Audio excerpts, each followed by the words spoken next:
ఒక చిన్న బిజినెస్ని సక్సెస్ఫుల్ బ్రాండ్గా మార్చడానికి ఏం చేయాలి అసలు?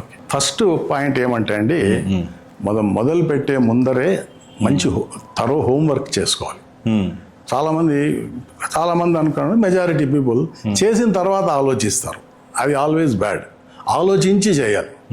సో ఫస్ట్ బాగా ఆలోచించుకోవాలి. వాళ్లకు ఆ రిక్వైర్డ్ ఎక్స్పీరియన్స్ ఎక్స్పర్టైజ్ లేదనుకుంటే సబ్జెక్ట్లో బాగా నాలెడ్జ్ ఉన్నవాళ్ళు, ఎక్స్పీరియన్స్ ఉన్నవాళ్ళు, ముందు బాగా ప్రోడక్ట్స్ హ్యాండిల్ చేసిన వాళ్ళను కోచ్ అనండి, గైడ్ అనండి, మెంటర్ అనండి, ఏమన్నా అనుకోండి, అట్లాంటి వాళ్ళ సలహా తీసుకొని వాళ్ళ ఆధ్వర్యంలో అవసరమైన హోంవర్క్, ప్రాజెక్ట్ వర్క్ అంతా చేసి లాంచ్ చేస్తే డెఫినెట్గా వాళ్ళ ఎక్స్పీరియన్స్తో ప్రోడక్ట్ సక్సెస్. అట్లాంటి వాళ్ళు చాలామంది ఉన్నారు మార్కెట్లో బాగా. అంటే యాక్చువల్గా మీరు కూడా ఇప్పుడు ఫుడ్ కన్సల్టెంటే? నేను కూడా కన్సల్టెంట్. నా దగ్గరికే రమ్మని చెప్పడం లేదు నేను, కానీ చాలామంది మార్కెట్లో ఉన్నారు. కాబట్టి ఇంకోటి ఏమంటే జనరల్ పీపుల్ అనుకునేది ఏమంటే మేము ఏదైనా అప్రోచ్ అయ్యామంటే కన్సల్టెంట్ కానీ చాలా హ్యూజ్ ఫీజు అడుగుతాడేమో, లేకపోతే మా సీక్రెట్స్ అన్నీ ఆయన తెలుసు ఇంకెవరికైనా చెప్పేస్తాడేమో అన్న భయం ఉంటుంది. కాబట్టి అట్లాంటి భయాలు అవసరం లేదు. మంచి ఫేర్గా ఉండే కన్సల్టెంట్స్ చాలామంది ఉన్నారు మార్కెట్లో. మీతో డిస్కస్ చేసిన పాయింట్స్ మీ దగ్గరే మర్చిపోతారు, పక్కన ఇంకెవరికి చెప్పరు.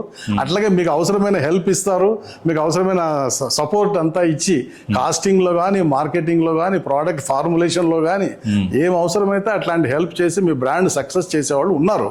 అలాంటి వాళ్ళని ఐడెంటిఫై చేసి వాళ్ళ సపోర్ట్ తీసుకున్నారంటే డెఫినెట్గా మీకు సక్సెస్ వచ్చే ఛాన్స్ ఉంది. ఇంకొక పాయింట్ ఏమంటే ఫస్ట్ టైం లాంచ్ చేసినప్పుడే ప్రాపర్ హోంవర్క్ చేసి లాంచ్ చేయాలి.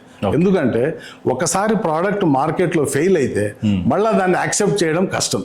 ఎట్లా సింపుల్ ఎగ్జాంపుల్ చెప్పాలంటే, ఒక క్రికెట్ బ్యాట్స్మెన్ ఉన్నాడు అనుకోండి, బాగా టెక్నిక్ బాగుందని టెస్ట్లోకి తీసుకుంటారు. ఒక 2 టెస్టులో కనుక్కుంటారు ఆయనకు టెక్నిక్ లేదని డ్రాప్ చేస్తారు. తర్వాత అతను మళ్ళీ సెలెక్ట్ అవ్వడం ఇంపాసిబుల్. ఎంత కష్టపడినా అతను ఎంత ఇంప్రూవ్ చేసుకున్నా రెండోసారి సెలెక్షన్ వచ్చేది చాలా కష్టం. కాబట్టి ఫస్ట్ టైం లాంచ్ చేసేటప్పుడే అంత హోంవర్క్ చేసుకొని పర్ఫెక్ట్గా లాంచ్ చేస్తే ప్రోడక్ట్ డెఫినెట్గా సక్సెస్ అవుతుంది. అట్లాంటి ఎక్స్పీరియన్స్డ్ పీపుల్ హెల్ప్ తీసుకొని వాళ్ళ గైడెన్స్లో చేస్తే సక్సెస్ అవుతుంది నా అభిప్రాయం.